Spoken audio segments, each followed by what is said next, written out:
Bienvenidas y bienvenidos a Estudios Populares Podcast. En esta primera temporada, titulada Violencia política contra la reproducción de la vida, vamos a recorrer 3 episodios que exploran cómo la violencia política no siempre viene desde afuera, sino que muchas veces nace desde dentro de las mismas organizaciones. Se intensifica en momentos de polarización y también se ejerce desde el poder estatal. Escuchar estas conversaciones es adentrarse en las experiencias cotidianas y en las preguntas urgentes de quienes sostienen la vida desde los territorios y las organizaciones de base. Capítulo 3. El rostro indígena que no cabe en la política. En este tercer episodio, reflexionamos sobre cómo incluso desde gobiernos populares se ejerce violencia contra los pueblos indígenas. Y muchos territorios han sufrido arremetidas racistas a partir de la constitución de su gobierno indígena o el intento de este, y desde el Estado no se ha hecho nada. Con Daniela Toledo y José Octavio Orzac, conversamos sobre qué significa que el Estado reconozca identidades indígenas. Ni siquiera un país debería reconocer, ¿no? Porque es la gente que siempre ha vivido ahí, termina teniendo que ser reconocida, pero sacrificando ciertos espacios. Es un logro, pero al mismo tiempo ¿a qué costo, no? ¿Qué rostros se incluyen? ¿Cuáles se excluyen? ¿Y cuáles son las trampas y limitaciones de las autonomías indígenas reconocidas oficialmente? Bienvenidas, bienvenidos y bienvenides. Yo soy Daniela. Yo soy José Octavio. Y estamos muy felices de darles la bienvenida al tercer capítulo de nuestro podcast. En este capítulo vamos a hablar un poco sobre la violencia política, pero específicamente enfocada hacia los pueblos indígenas, pensando desde el Estado, incluso desde los gobiernos que se dicen populares. Vamos a hablar sobre cómo el sujeto político indígena es visto en algunos contextos como amenaza y cómo se ha intentado domesticarlo, borrarlo o silenciarlo. Para ti, ¿qué ha significado históricamente que el país reconozca las identidades indígenas? Sin lugar a dudas, es una ganancia histórica y es un reconocimiento a quienes siempre han habitado el territorio. Creo que no existe una forma de negar lo que esto ha significado en términos de ganancia para el Estado boliviano, pero no solamente pensando a la sociedad desde el Estado, sino también por fuera. Porque siento que el reconocimiento a la multiplicidad de identidades y grupos humanos que viven en el país implica también un reto para pensarnos en clave inclusiva, en clave plural, y empezar a desmontar toda la estructura colonial y patriarcal que tenemos inserta cuando pensamos en el país.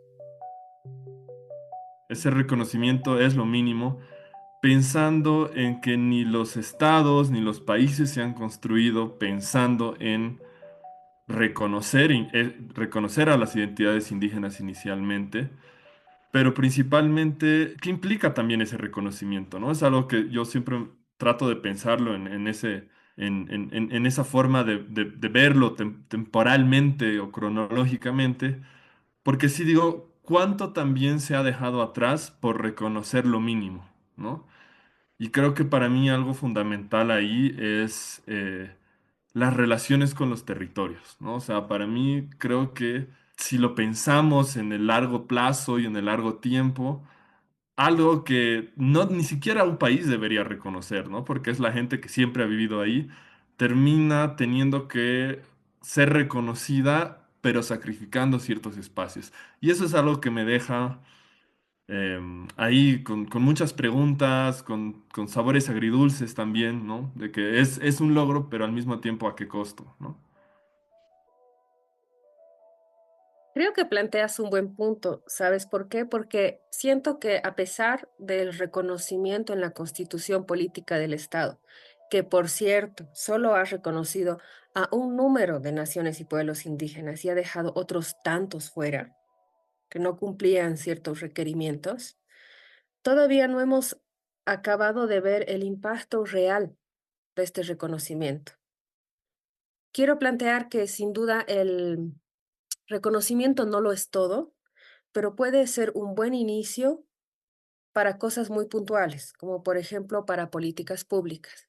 El reto en Bolivia ha sido cómo reconocemos las naciones y pueblos indígenas, se incluyen, entre comillas, a pesar de que ya existen, ya viven en este territorio, pero cómo hacemos que estas naciones y pueblos indígenas que pueden tener un quehacer, formas y, no sé, formas de existencia que no necesariamente responden al estado burocrático, ¿cómo hacemos que éstas se inserten y no se diluyan y no acaben siguiendo el río de la burocracia, perdiendo el horizonte? Un buen punto de comparación al que ojalá no lleguemos es qué pasaría si retrocedemos a un momento republicano, en el que este reconocimiento a las naciones y pueblos indígenas ya no está.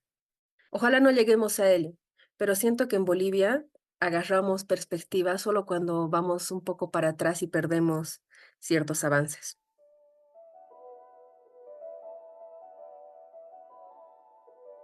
Las políticas públicas no son planteadas, por ejemplo, en esto de reconocer las identidades indígenas y pensando en su función como políticas públicas, derechos, pero ¿en qué punto deberían ser planteadas también como, eh, ahorita no encuentro la palabra, pero es como pagos históricos a todo el proceso colonial, no europeo ni siquiera, ¿no? Sino al proceso del Estado mismo, ¿no? Y creo que ahí podría cambiar un poco esta cuestión del reconocimiento a las identidades, ¿no? Si lo pensamos no como algo mínimo que deberían tener todos los bolivianos, sino como una restitución histórica de los procesos, que al mismo tiempo implica reconocer esos procesos en ese proceso, ¿no? Em, Creo que ahí podría cambiar un poco y quizás a mi modo de ver dejaría de ser tan asimilacionista también, ¿no? Porque creo que el horizonte en el reconocer es todos somos bolivianos. Y ahí hay una cuestión que no todos somos bolivianos iguales, ¿no? O sea, hay personas urbanas, hay personas que vienen de distintos sectores y una particular, la que estamos discutiendo ahora, es esto, son las identidades indígenas, ¿no? Entonces, ahí quizás, ¿no? Dejar esa pregunta abierta y decir, pues, ¿cómo se plantearía esto pensando en eso, ¿no? Una restitución histórica para reconocer todo lo que ha pasado. Ahí hay un punto que tocas que es súper interesante, que esto de la inclusión de las identidades indígenas en el aparato estatal boliviano, en lo legislativo, etcétera, no responde, es decir, no hay ninguna ley, ningún aparato estatal, nada que pueda abarcar por completo la complejidad de la realidad y la complejidad histórica que vivimos, pero sobre todo que viven ciertos sectores históricamente excluidos, marginados, violentados. Partiendo desde acá, creo que una cosa que no se ha problematizado en Bolivia y que probablemente sea una de las aristas que hubiera arrojado mayor luz a esta temática es que tanto dentro de los pueblos indígenas como por fuera de ellos existen jerarquías, existen relaciones de racismo, relaciones de poder que no han logrado desmontarse porque ni siquiera hemos logrado tocar la punta del iceberg de las relaciones de poder cuando, cuando se negaba a los pueblos indígenas. Pienso, no es lo mismo un aymara que un ayoreo, no es lo mismo un yuki que un guarayo o que un quechua, porque dentro de estas mismas identidades hay diferencias sustanciales. Los aymaras no son homogéneos, los guaraníes no son homogéneos, y las relaciones de poder han quedado más o menos intactas y han intentado incluso reproducirse al interior de los mismos pueblos indígenas, como en una especie de avance, entre comillas, dentro de la inclusión. ¿Qué identidades se han incluido y cuáles han quedado fuera de los procesos estatales en los últimos años y por qué? ¿Qué piensas, José?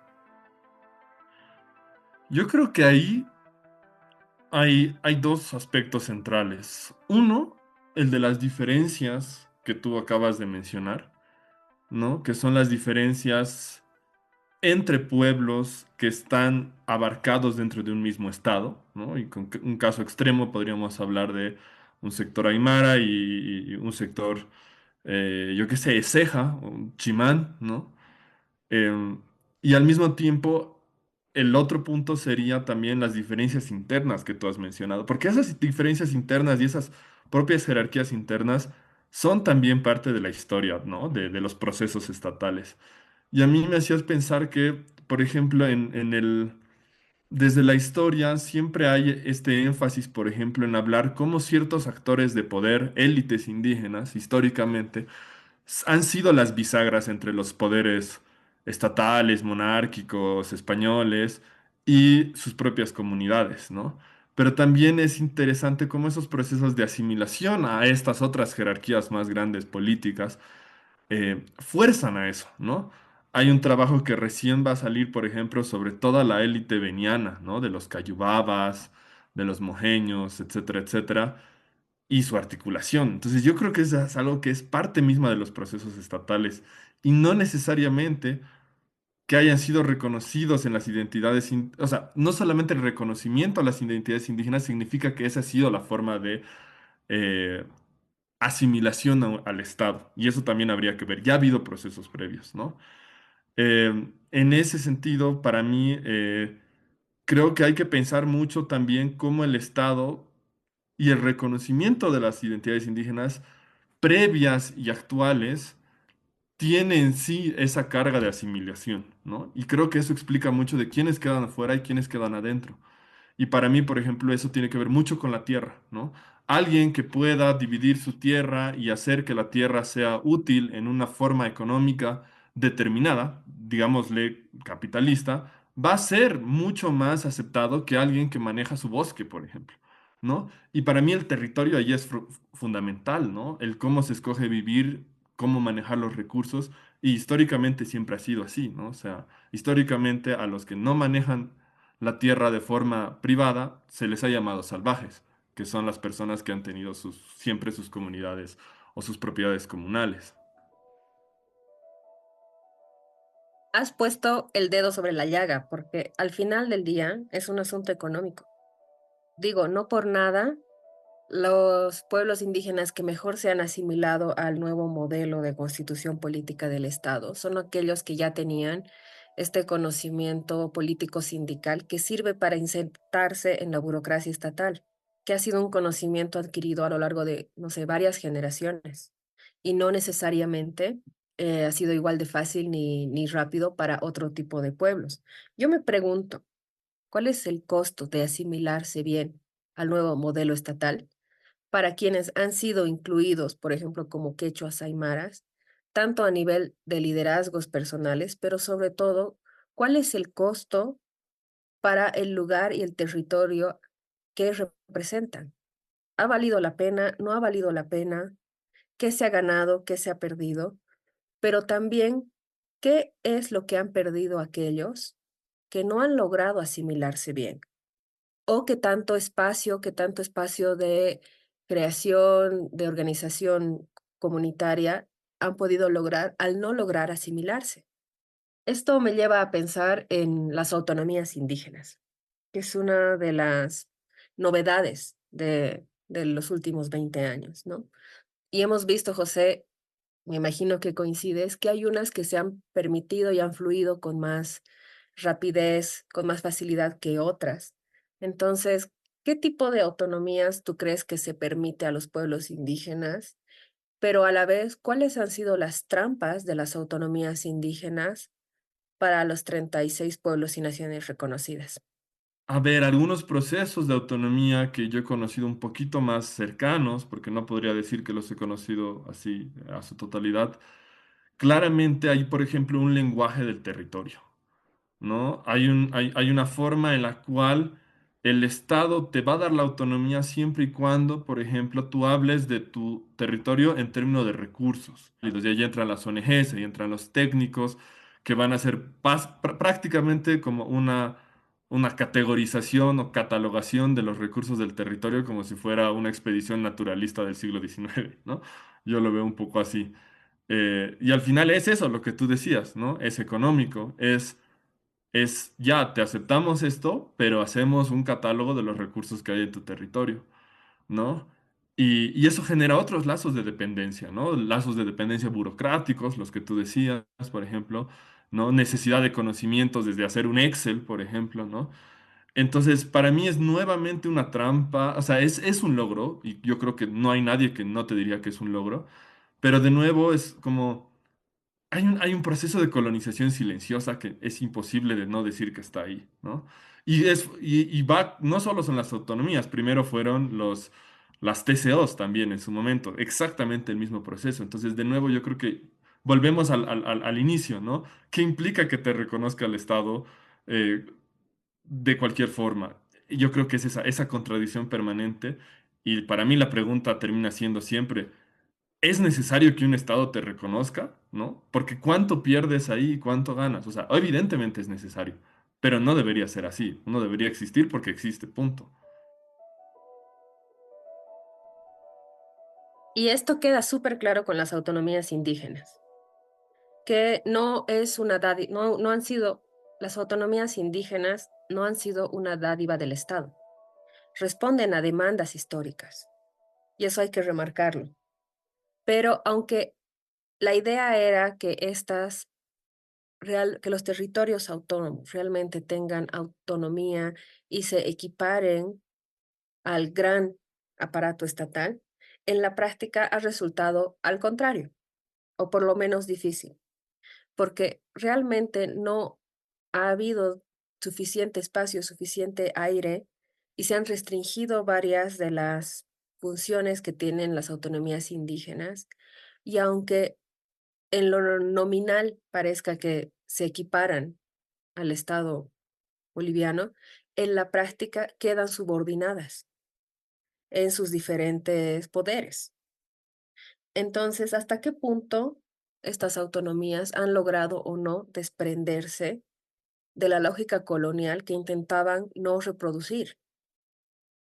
Porque como bien mencionabas, la primera gran autonomía, Charahue y Yambae, que ahora sigue remando contra viento y marea, pero en su momento ha tenido un montón de apoyo, no necesariamente estatal, y así es como ha logrado salir a flote. Y como suele pasar en estos casos, una vez que se logra la constitución legal, de repente toda la ayuda técnica desaparece, y como normalmente el tránsito entre, por ejemplo, municipio y autonomía indígena es complejo y requiere un saber técnico que no se adquiere en 3, 4 años, las fallas se han atribuido a cuestiones que tienen que ver con que los guaraníes son no capaces, etcétera, reproduciendo un racismo que pensabas combatir.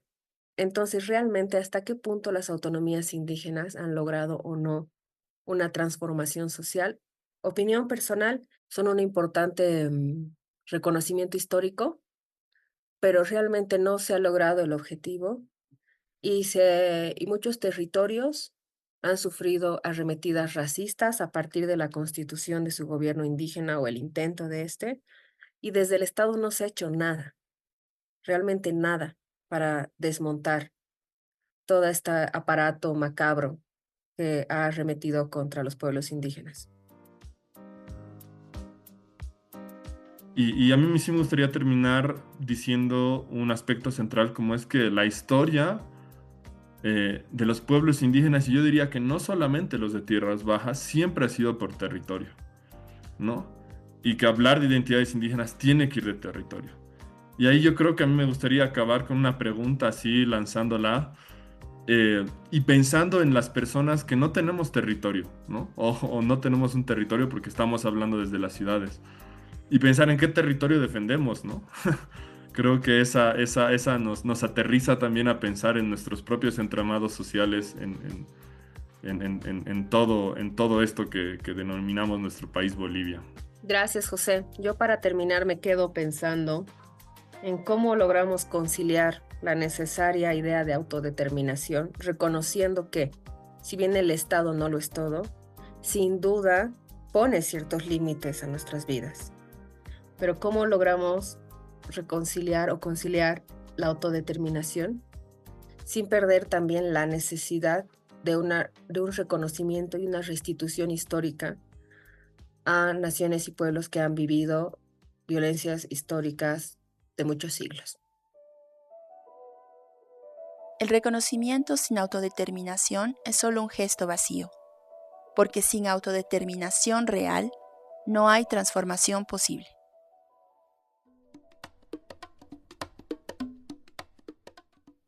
Gracias por escuchar esta temporada de Estudios Populares Podcast. Este episodio contó con la participación de Daniela Toledo y José Octavio Orzac. Fue producido por el Centro de Estudios Populares con la gestión y producción creativa de Maciel Cardoso. La edición y el diseño sonoro estuvieron a cargo de Alejandra Canelas, la voz conductora de Mirla Saunero. Agradecemos profundamente a las voces que compartieron sus reflexiones y a quienes desde sus territorios nos recuerdan que sin pueblos libres no hay futuro posible. Con el apoyo de Fundación Rosa Luxemburg.